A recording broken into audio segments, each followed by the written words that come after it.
Good morning, everyone, and welcome to another action-packed episode of Morning Coffee. Back after a long hiatus, and sorry about that. It was not intentional. Life just got in the way. We've had an insanely busy month or so, as is always the way around Big Punch Towers. I always find myself kind of apologising for letting things slide, but in the past 4 weeks, we've done three conventions. We did London MCM down at the Excel Centre. We did Thought Bubble up in Leeds. And then we had a week off where we did a stock check, long overdue stock check. And and then we've just this weekend done MCM Birmingham. So all our kind of prime podcast recording time has been taken up by us kind of traveling around the country, going to various various events, and and midweek is also challenging because we're working on BPM and the like, not to mention the day jobs. So it's good to be back anyway, and I'm installed up in the Big Punch studio, looking out over the sea of trees which live behind our house, and kind of weirdly just about at eye level with a running track, a footpath, if you will. There's like a bank going up behind the hill. And the weirdest thing is that, the top floor of our house is pretty much, absolutely parallel with that. So, I get to stare at joggers, which is, of course, how I entertain myself most cold weekend mornings. So what's been going down? Well, like I mentioned, it's been convention season, and we're finally free. It is the last show of the year has now been and gone, and we decided to divide the labour for MCM Birmingham. So Lucy and I did yesterday, and Nick and Ali are doing today, which is great because we all had some work to be getting on with, and it means Nick and Ali could be cracking on with that yesterday, and we'll return the favour and cook tea for them today. They made what did they even call it? It was like, Nick had a fancy name for it, and I can't think what it was. It was essentially like carbonara pasta sauce. Oh, there goes a jogger. Good on you, mate. Keep going. Carbonara like pasta sauce, and then, but instead of pasta, it was shredded courgette, which is, pretty classy. I think you'll agree. And and then just the biggest strudel you've ever seen in your life afterwards. So that was amazing, and Lucy and I were pretty knackered after the day. MCM Birmingham, I guess I should probably do like a kind of con review and comparison. November, December is always a busy time of the year in terms of conventions. It's like the last push before everything quiets down for the Christmas season. We always do the MCM London events. They are... Well, they're massive. I've often heard it said that they are the third biggest, collectively, they are the third biggest show in the English-speaking world, which is a bit of a weird stat, but I think that's like San Diego, then New York, then MCM London. And I could be mistaken, but that's what I've been told. And I don't know, MCM is a weird one because we absolutely love it. I think, full disclosure, we have an amazing time every time we go there. I think our work is quite colourful. I think it resonates with the crowd at those events. I think we do well, even with people who may not traditionally be comic fans. I think we maybe draw in some anime or manga fans. But it's not perfect. And I know a lot of people take issue with MCM in general. A big criticism has always been it's not really about comics. That's always kind of held against it, and I think that's fair. Like, it isn't really about comics, and maybe it shouldn't call itself a Comic-Con, but I guess technically it doesn't. It's like one of those weird things where everyone calls it Comic-Con. It's really just the MCM Expo. It's everything. I'm not entirely sure what MCM stands for. It might be movies, comics, and manga. I'm not sure. But it's in the mold of like San Diego. It is a pop culture convention. So very big on manga, anime, movies, games, that's quite important. The cosplay side of things is massive. And and they have the Comic Village, which is an area entirely populated by UK indie comic creators. And I guess like addressing that criticism. Sorry, got my coffee, hence the podcast name. Addressing that criticism, it isn't about comics. And maybe comics are like, so let's be charitable and say 20% of the show. Maybe realistically it's more 10%. But, when they get 200,000 odd people through the door, it does trickle down. And the majority of people are there to, maybe pick up stuff they recognize. Like, there's a real kind of... The Comic Village is often seen as like an unknown quantity. It's like someone visiting the show is maybe looking for stuff from the movies, stuff they follow on TV, and maybe the draw for them isn't like an indie comic made by a small team out of the UK. However, there is a trickle-down effect, and with that many people through the door, you can't help but feel the benefits. And also, MCM do what a lot of shows don't, and give real kind of discounts to people in the Comic Village. They make it a lot easier to exhibit, and you've got the hardship of having to get to London. You've got to get to the Excel Centre. There's all the costs of travel, parking, finding a place to stay. The food is ridiculously expensive, but it's the biggest show in the UK, and like, how can we not go? We do all right at it, and it's lovely. And the Comic Village really is a pretty good cross section of people working in the UK today. It's massive compared to other shows. Oh, maybe not Thought Bubble, but we'll get onto that. But we love it, and we've been in the Comic Village for 4 or 5 years. I mean, Nick's been doing it for longer because he's a haggard old man. But we've tried it all now. We've been in the Comic Village a couple of years, a couple of shows running. We got a booth, so we forked out as a company, and we kind of left the Comic Village, and we got like the first time we got like an island booth. It was kind of on a corner. And that was a bit of a mixed experience because we found ourselves slightly out of the Comic Village and maybe out of our comfort zone, and people didn't really recognize us or know what we were doing there. Certainly when we were surrounded more by dealers and I guess kind of larger brands. The second time was much, much better, and we were like kind of in the Comic Village, but to the side of it against a rear wall, and we had a long horizontal booth, which gave us maybe like 12 foot, if not more, of table space. No, it must have been even more. I lose track of it anyway. But it was a very generous space, and we did well, and it was nice to present all our stock in that way. And it's an expense, and it's not an expense we could do for every show, but it's something we might consider doing, every now and then, really. And then at this MCM, the London one just gone a few weeks ago, we wanted to get back into the Comic Village.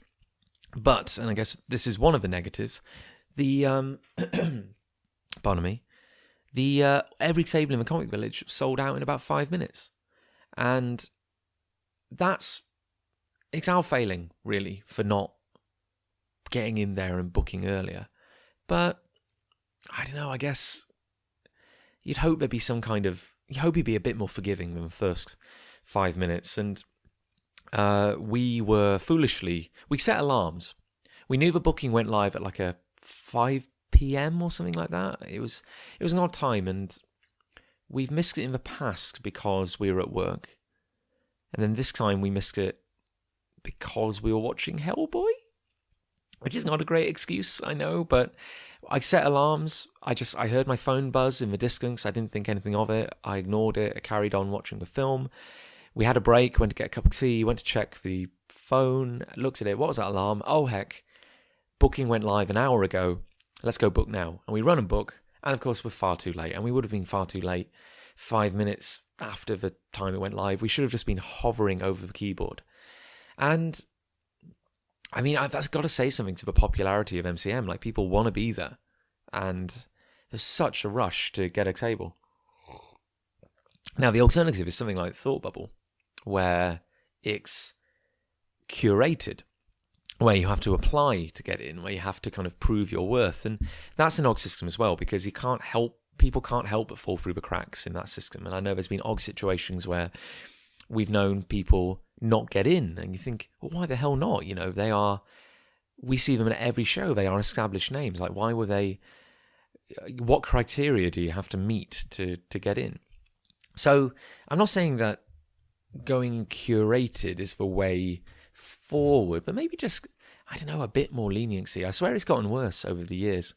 Just for popularity is through the roof. They're like gold dust. People want them.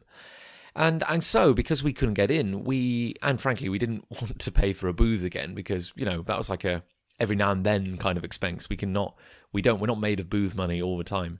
And we thought, well, let's go kind of somewhere in the middle. Let's get like a dealer table. And so we went for a dealer table, which is a bit more expensive than a Comic Village table, but not as bad as a booth. And we found ourselves out in the dealer area, but in the aisles. So that was an interesting experience in itself, because we were away from our comics brothers and sisters. But because we weren't in the Comic Village, we decided to tailor our table a bit, like to think of a different way of doing things.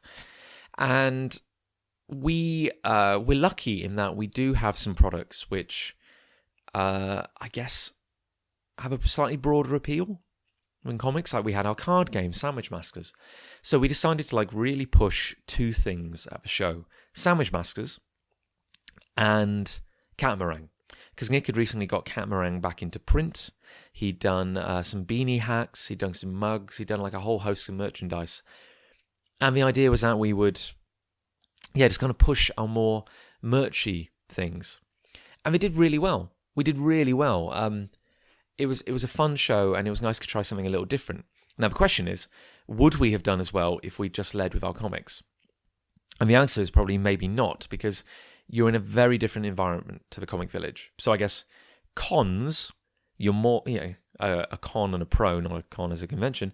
A con to being away from the Comic Village area is that the average person kind of wandering down those aisles is not maybe looking for comics.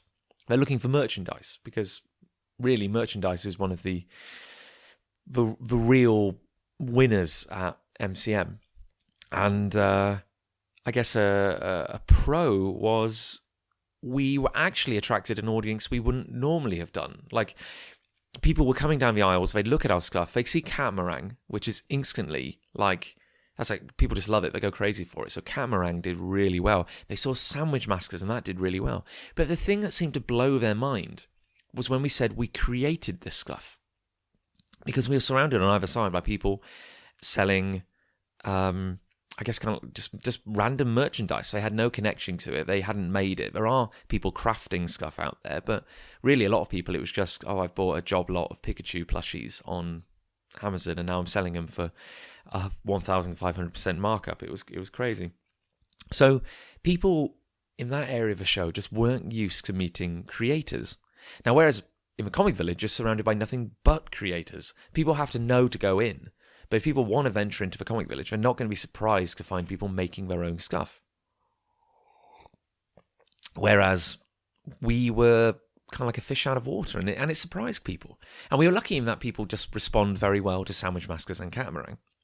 And we did sell a few books. We had the books there as a token presence, but we were in a fortuitous position. I'm not sure it would work for everyone, and I'm not sure it would have worked for us if we hadn't had the card game.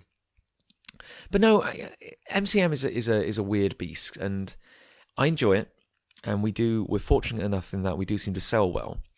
But I was going around talking to people. We decided to do the show in shifts, which was a big improvement. So Nick and Ali would do an hour, then we would do an hour, and it allowed people to take a break. It allowed people to get some food, and it allowed you to see the show a bit more. And we went around and chatted to people in the Comic Village, going to see our friends, and they were saying, "Where the hell are you?" And we're like, well, we were hiding. We're under the giant 7 painted on the wall. That was the nearest guidance we could give people. And it was interesting to speak to people, because some people had an absolutely amazing time. There's people saying, best show ever, absolutely loved it, I can't complain. Other people saying it was really hard going, there just was no interest. And it's so tough to gauge. The psychology, you could drive yourself mad trying to psychoanalyze the buyer. But it was weird. And I guess it's worth talking about some of the negatives, but we Lucy and I walked around the show, and we did a few orbits. I mean, you can't really walk around too much on a Saturday. It's just insane. There's so many people. But the Sunday and the Friday, there was a bit more time just to browse. And we found ourselves thinking, once you've done the first orbit, once you've been round once, what else was there to do? And we had to think about it. And we were like, if we weren't making comics, if we weren't selling stuff and coming to shows, would we come here?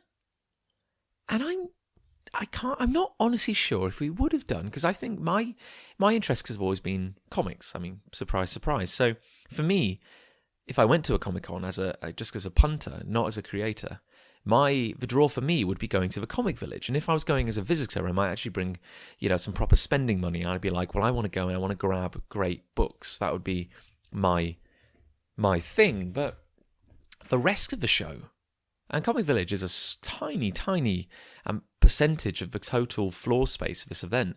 The rest of the show was mostly just merchandise. And I mean, here's a classic example.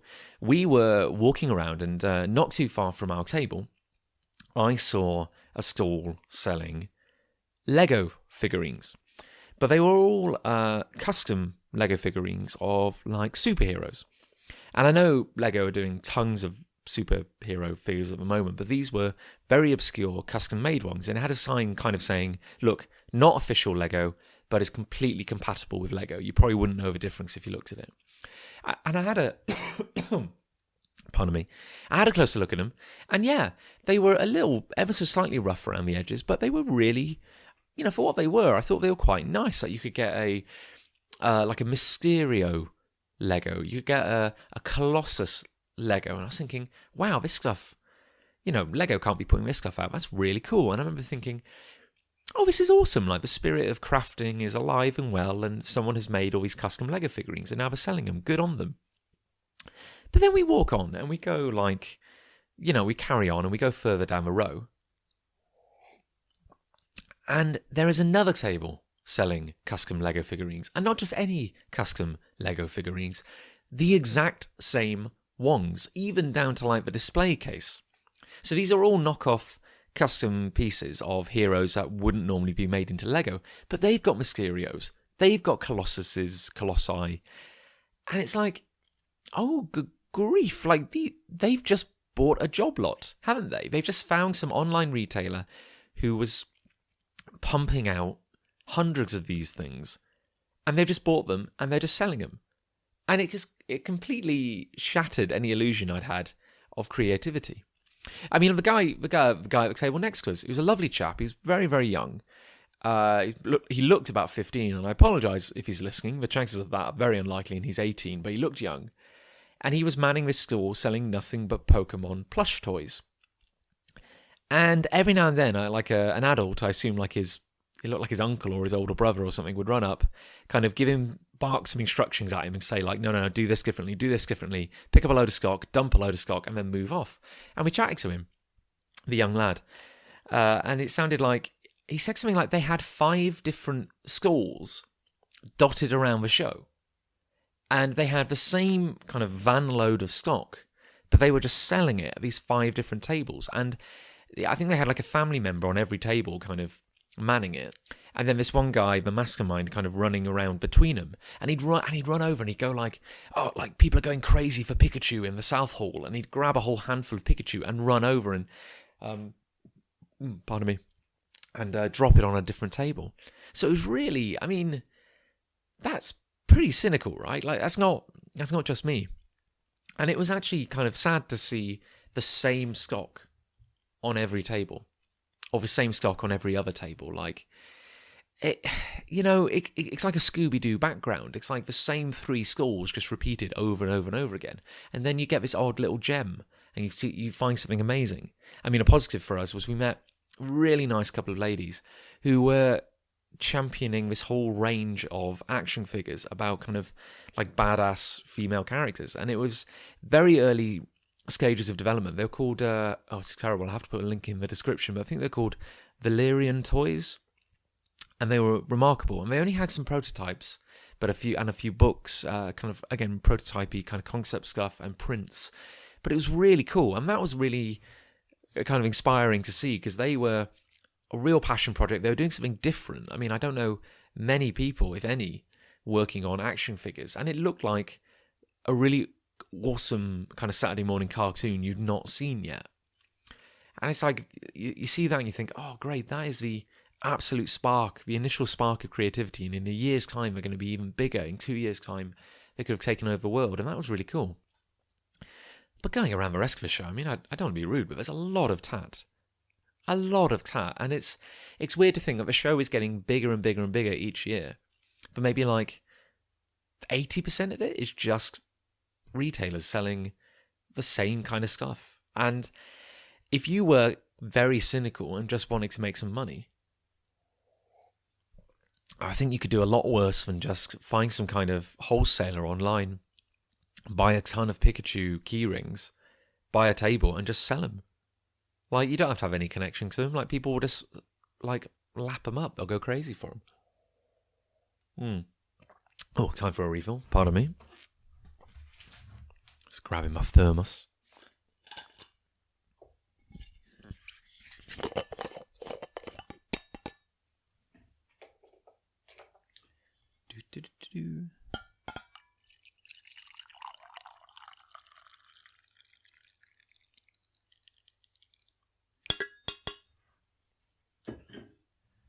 Apologies. Just rearranging. Right, apologies and cheers, I guess. God, it burns. Right, yeah, so it was hard not to get a little kind of disheartened about it. I mean, the creativity is still alive and well in the comics village, don't get me wrong, but it's interesting to see that the majority of the show is not that.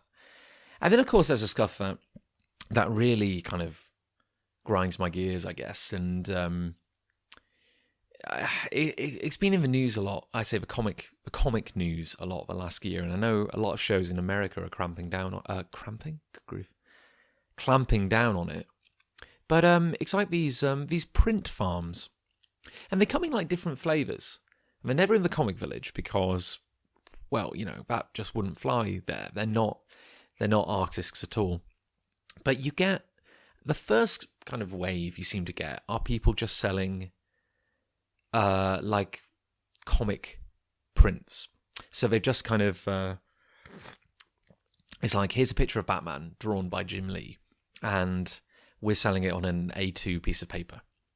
And you know, they have these massive tables just laid out with pictures of Wolverine, Batman, Spider-Man, Superman. Oh, here's a movie poster from X-Men Days of Future Past. And they make a killing. Like, they make an absolute killing, because the average person through the door has no idea that they probably don't have the licenses to sell this art. They snap it up. It's like £10 a print, £15 a print, and they just make an absolute killing. The second kind of class of art factory kind of print farm is the kind of filter effect. And I remember reading a lot of articles about this last year, and on kind of like in American shows where they were having like a zero tolerance policy. But this is where you maybe have some artistic leaning, but you take art by an established artist. So let's go with the Jim Lee route again. You get a famous Jim Lee picture of Batman. You apply a filter, and the most popular one seems to be like this ink splatter filter. So you get like the basic outline, the basic kind of shape of this character, but done in like blotches, like almost like a Rorschach test. So flickers of red and black if it's a Deadpool one, and there's a lot of Deadpool ones. But the shape is unmistakably the original image. Like, it's impossible to look at it and not go, oh, that's a Jim Lee. Oh, they've just taken a screen grab from Deadpool, the movie, or from Suicide Squad. And that's really, like, that's a bit dodgy as well. I dare say that's pretty dodgy, actually, because it's like it's that thin veneer of creativity that makes it look like it's your own stuff. You can claim that, oh yeah, this was my stuff, like I painted it in ink, when it's really, it's just Photoshop manipulation. Now, I don't have any easy answers on the fan art route. I think fan art can be lovely, actually, I really do. And if you see an artist doing their unique take on an established character, that's marvelous. I really, really love that. The question I can't answer, and I'm not kind of, I guess, wise or audacious enough to put forward an answer here, is whether or not it's right for someone to sell a picture of Spider-Man when that belongs to Marvel. I mean, frankly, it's not hurting Marvel. So, but I don't know, if I found someone selling like a Jack Fortune picture, I think I'd be pretty miffed. You know, I mean, I guess that's the difference between being a bigger company and a smaller company. I don't know whether one is right and one is wrong. But yeah, I think this one is pretty bad, just taking someone's artwork and putting a filter on it and passing it off as your own. And now I'm probably like the third class of I guess print farm, which really, really kind of cheeses me off. And there was a guy right on the end of our row at MCM doing this, and I did report him to, well, the kind of organisers, and their argument was, unless the owner of the original artwork comes forward and complains, they can't shut him down. But this guy, he was like a kind of market kind of trader. He was very much like 10 for a pound, get your art, get your prints. You know, just a real kind of wise guy. And he was basically just selling Google images. Now, at least if you're I don't know, selling like a Jim Lee art print, I don't know, maybe there's a degree of professionalism. It might be printed on like nice paper or something. It might look like an official poster. There's like you're never quite sure whether they have the license or not.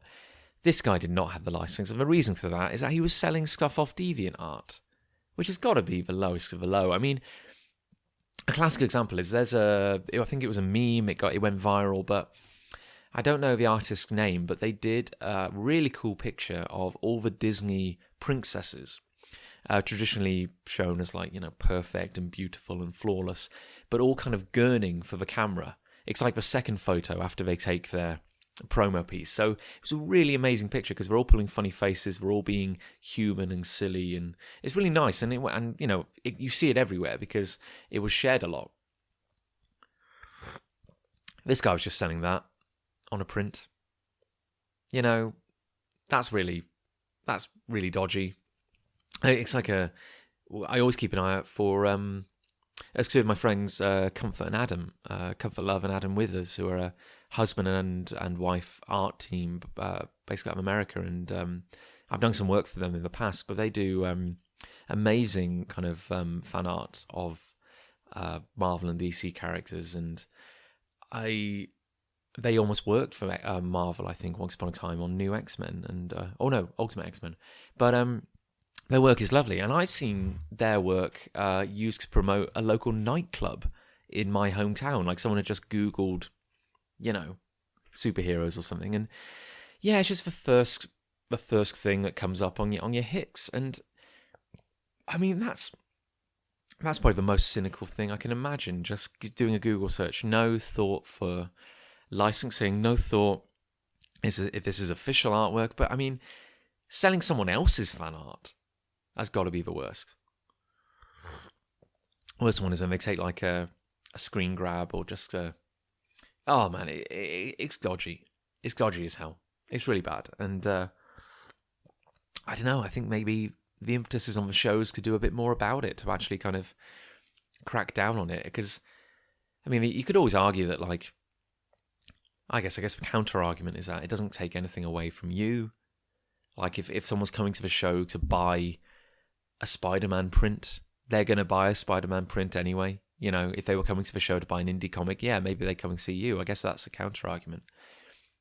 but it does just seem so dishonest, so kind of, I don't know, like disingenuous really to be doing it. And I'm not an artist. I wish I could draw, but I guess I write and I create stuff and I work with artists, and a lot of kind of blood, sweat and tears goes into this stuff. And even if it's Marvel, even if it's someone making fan art for DeviantArt, like, it just seems wrong to sell their work and take credit for it. I mean, a couple of our friends have had their work quite aggressively plagiarized in the past, and it never sits right.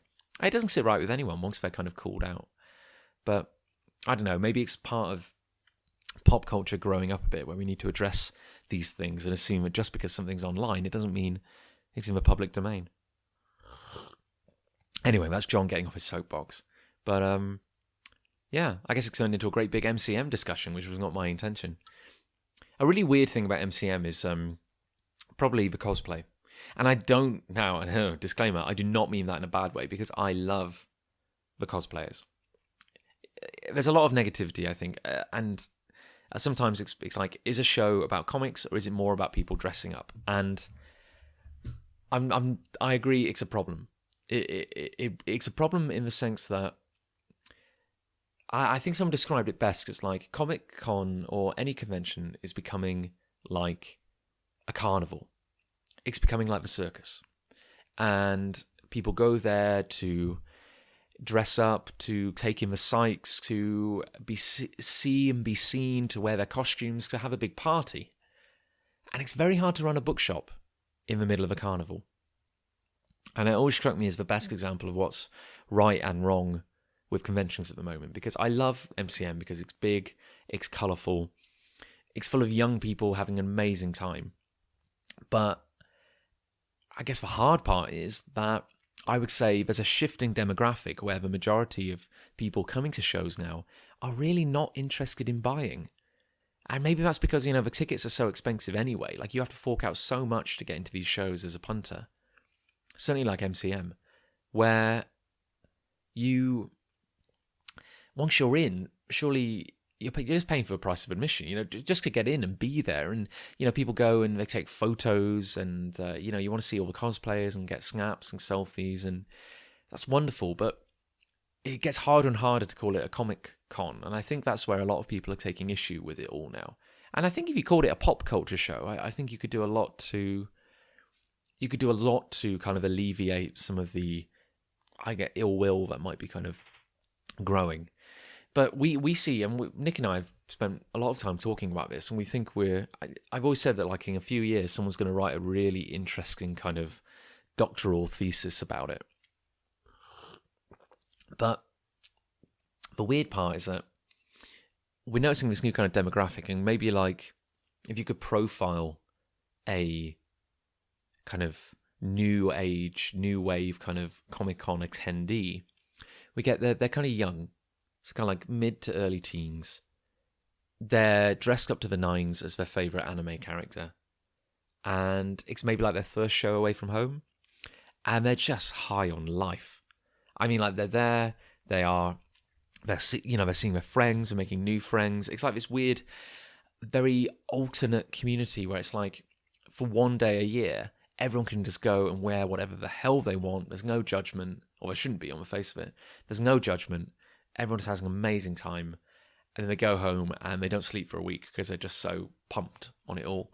And that's amazing. And I think, like, who could take that away from them? Like, it's not my place or anyone's place to say what they can and can't enjoy. But of course, these people are not there to buy comics. And if there is a flip side to all this, I guess the dark side is that I wonder whether we're getting so referential as kind of like a pop community where everything we see is remixing, dressing up, paying homage to something, that there's a kind of less creativity kind of rising to the fore. And I worry that, like, in 5 years' time, you may get a whole generation of people who have done nothing but reference other stuff rather than make stuff. And you could get to a point where there's almost like a creative dearth in the near future. And then maybe creativity will rise to the fore again, and then we'll create new characters to reference and love, and maybe the cycle continues. Maybe this cycle has always been going on, and I'm just some grumpy old sod who's arrived late to the party.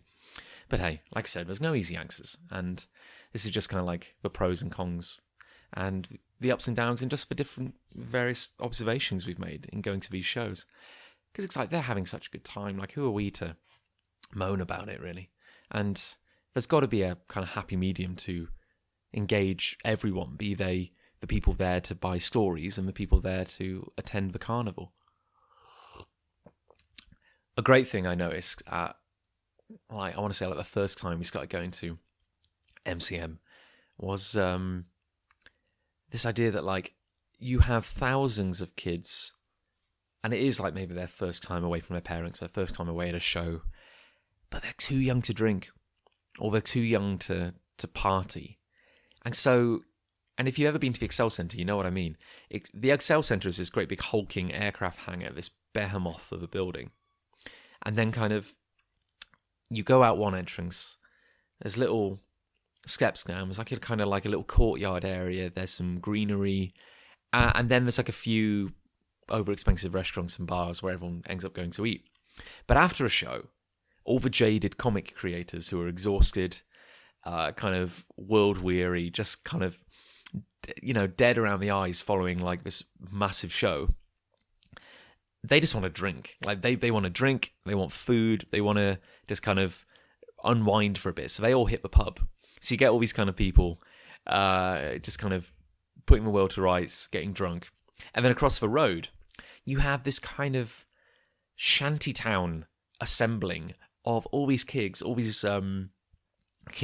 dressed as anime characters, like all dressed up to the nines, but nowhere to go.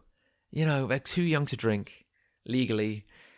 There's like this open air rave starts happening, and we've walked back at like midnight or so to the hotel, and there's still like roaming gangs of like Narutos and One Punch Men just standing around like trash can fires, and it's like Diamond Dogs. It's like this kind of weird glitter apocalypse, and I've often wondered what would happen if the apocalypse hit during a Comic-Con weekend and all us nerds were left to repopulate the world. It'd be so bizarre. You get like the House of Naruto, the House of the Deadpool Maid, which would probably be the devastating empire to consume the planet.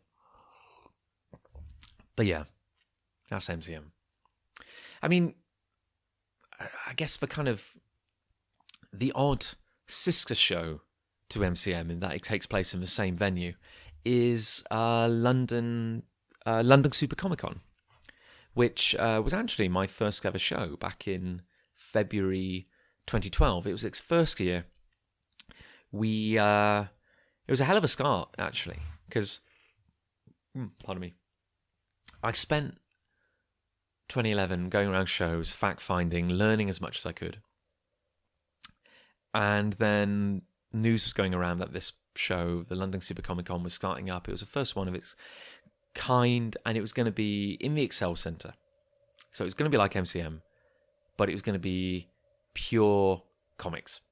That was the idea. It was like big names coming across from the US, like big Image, Marvel, DC people. Like Boom Studios were going to be there, all this kind of stuff. And and it would just be like, you know, kind of like true Comic-Con, like kind of like reclaiming it. And we, and so I booked a table, and that was my first ever show. I remember I'd seen the print proofs of Dying to Tell, the first Afterlife Inc. book. I hadn't seen a proper book. They were delivered to me on the morning of the show. So the first time I saw my book was when I was setting it up at the table. I had a couple of banners. I had a red tablecloth. I had a sandwich box to keep my float in. And I had a few book scans. And it was still, to date, one of the best shows I ever had. Because Stan Lee was there. That was their big selling point. Like, it was sold as like the last time Stan Lee will ever come to the UK, which was broken a few years later when he came to the UK again. But, you know, like, it was the thought that counts. So all these people came to see Stan Lee in this great big aircraft hangar, and they didn't have a lot of stuff beyond that. Like, the hall was mostly empty. There was lots of tables, very spaced out, and great big open spaces where nothing was really going on. And we set up our table, and yeah, people came and saw Stan Lee in their thousands. He was the big draw. But once they'd seen him, there was nothing else for them to do. So they were kind of like, oh heck, what do we do now? oh, I might as well look around these 12 tables that are here. Like, there really weren't many. I'm exaggerating, but like the rest of the show was tiny.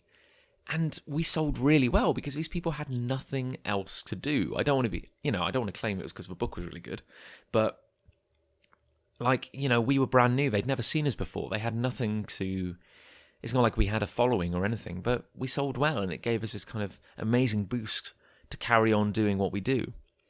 And we went again, like, for the next 4 or so years. And the next year it was bigger, a lot more comic people attended. And I know some people didn't have a good show the second time around, but we did all right again. And I found myself defending it, and people were saying, oh, it wasn't a very good show. And I was like, well, we did all right, and I think it's all right. I think if we give it like the time it needs, I think it will grow into a really good show. And their gimmick now, because they didn't have Stan Lee, it's like, when you start strong with Stan Lee, how do you follow that up?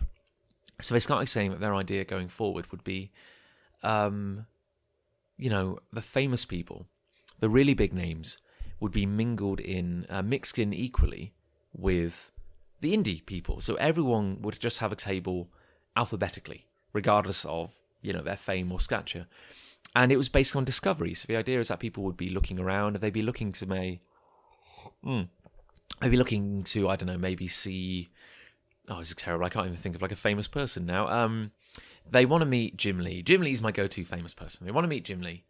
And oh, he's next to, I don't know, John Locke or something like that loser. And it's like, hey, so here's a famous person. Who the hell are you? And the idea was that I think it would all cross, like all this goodwill would feed into each other and we'd all support each other.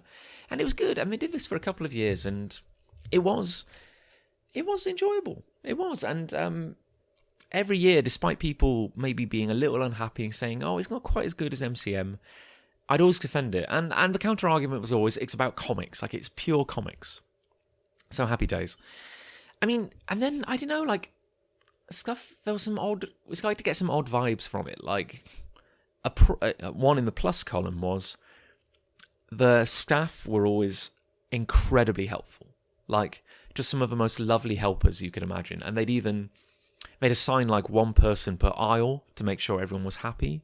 If you needed extra chairs, they'd find them. If you needed water, they'd bring water over. It was lovely. A real negative was the security firm they hired was so aggressive.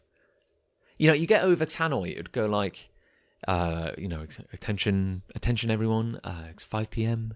The show is now finished. Can all punters please leave the hall? So all the kind of delegate, what's the word, punters, yeah, I guess, everyone starts leaving. And all the exhibitors, us, start shutting down. We start kind of just folding up our tables and stuff and covering stuff up for the night, or if it's on a Sunday, putting stuff into boxes. And then kind of out of the shadows, these, black-suited security guys suddenly turn up. They've all got, like, Matrix headphones in, all wearing those kind of bomber jackets. And they're really aggressive, and they're coming over saying, please leave. Hey, don't dally, you have to leave. And we're like, hey, we're exhibitors. And we're like, don't care, don't know, what does that mean? What's a comic? I don't know, get out. And it's a recurring problem where, like, these events hire, like, a third-party security firm. They're not affiliated with the Comic-Con, they're not affiliated with the Excel Center, they're just there to keep the peace and keep people moving. And no one has explained to them the difference between a guest, an exhibitor, and a punter. And they're just, trying to kick you out. It's really bad. Like, we notice it at a lot of shows, but London Super Comic Con in particular, whatever that firm were, they were very obnoxious and very kind of in your face and just wouldn't listen to reason and would keep kind of haranguing you to get out. And I know Lucy got quite angry with them because they were just jostling us. And and I guess that leads us up to, like, last year. So we went to London Super Comic Con, 2016? Yeah, I guess we did go this year. I guess it was back in March or February. I can't even remember. And I wasn't feeling too well at the time. See previous episodes. So it wasn't a great show anyway, in terms of my health. And I think Lucy and I left early on the Sunday because I was feeling so rotten. But it wasn't a good show. It was, I don't know, just not well attended. Just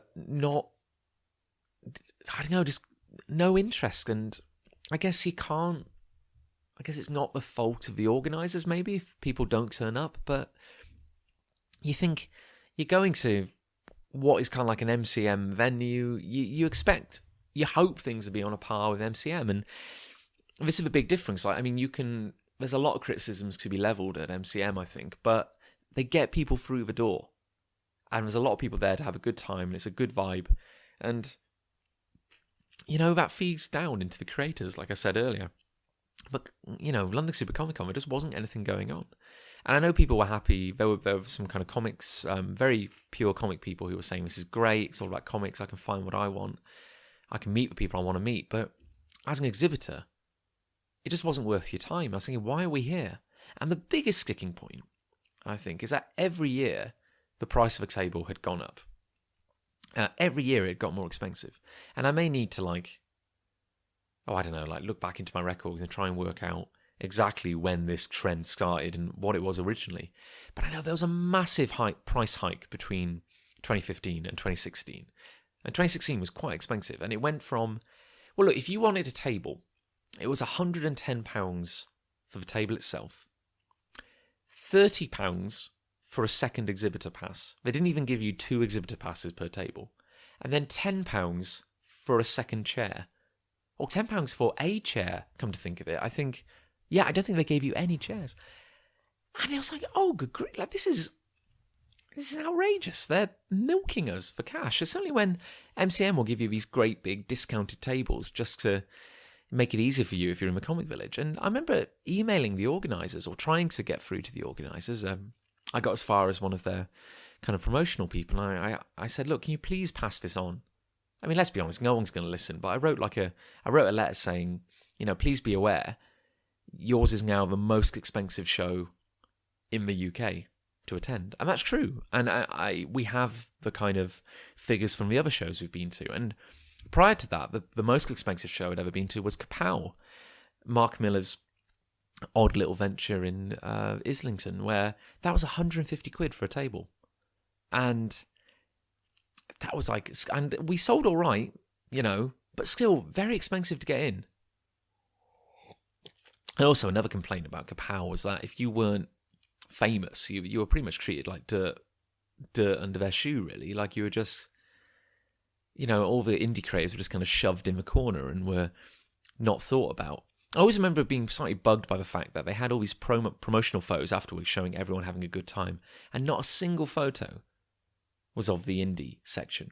Not a single person I recognised, and it was all just the big headline stuff like the Luchadors and Jonathan Ross in the wrestling ring. And it was, it's like, you don't have to. It's your company. You can do whatever you want. But you'd think if you're running a UK comic convention, you have a bit of an obligation to maybe support UK comics. I don't know. Maybe that's just me.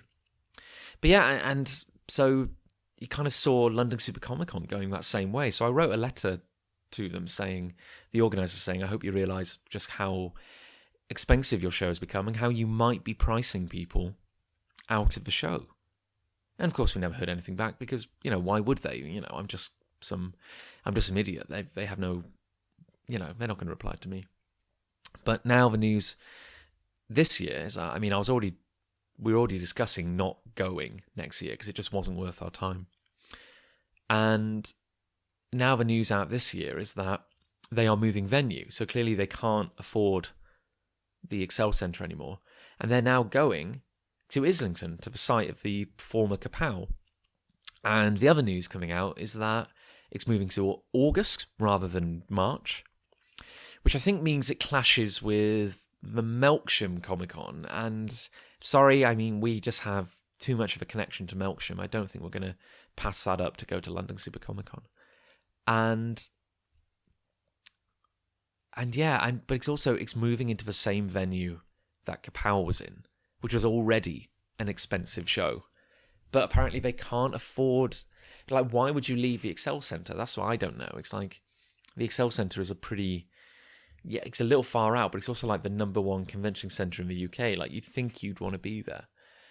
So I'm thinking, can they not afford that? Because 2016 was not a good year, so they're like, do we have to go somewhere a bit cheaper, I guess? But at the same time, the prices were already going up. It doesn't quite I can't quite square that circle in my head. So we're probably not going to be able to go if it clashes with Melksham, but we're reserving judgment until we see how much the tickets are, because maybe I'm being cynical, but I have a sneaking suspicion that they're going to be pricey, because I don't think they're getting enough people through the door, because I don't think they have a unique selling point to draw people in anymore. Stan Lee was a one-off thing, and I think they're making their money up by charging the exhibitors and charging them quite heavily, which is how it was going before.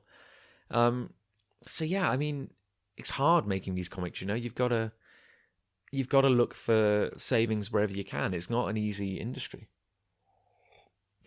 And the other news is that they're doing away with their sorting tables alphabetically. So now the indie people are going to be in one room and the famous people are going to be in another room. And that's already ringing alarm bells. I know a few people have been, I know a few people who I trust have been to shows where that's happened before. And the indie creators have always felt like an afterthought. They've just been kind of stuffed in the back. And, the biggest hurdle facing any indie creator is just being discovered. Because you don't have the market reach that Marvel or DC have. And, if people come and discover your table or your book and they talk to you and they learn about your story, they might like it, they might buy it, but if they don't know you exist, that's never going to happen. And it's never going to happen if we're kind of shoved in the back.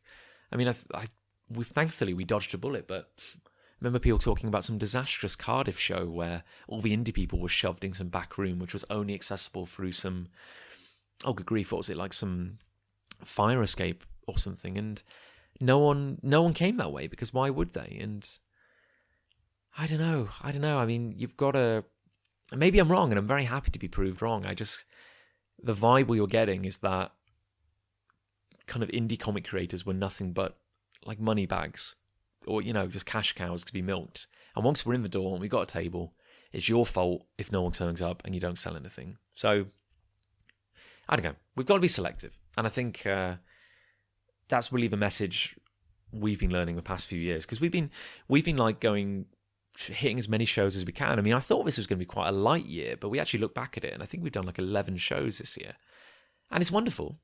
Like any show we go to where we get to meet people, sell some books, spread the good word, that's wonderful, that's great.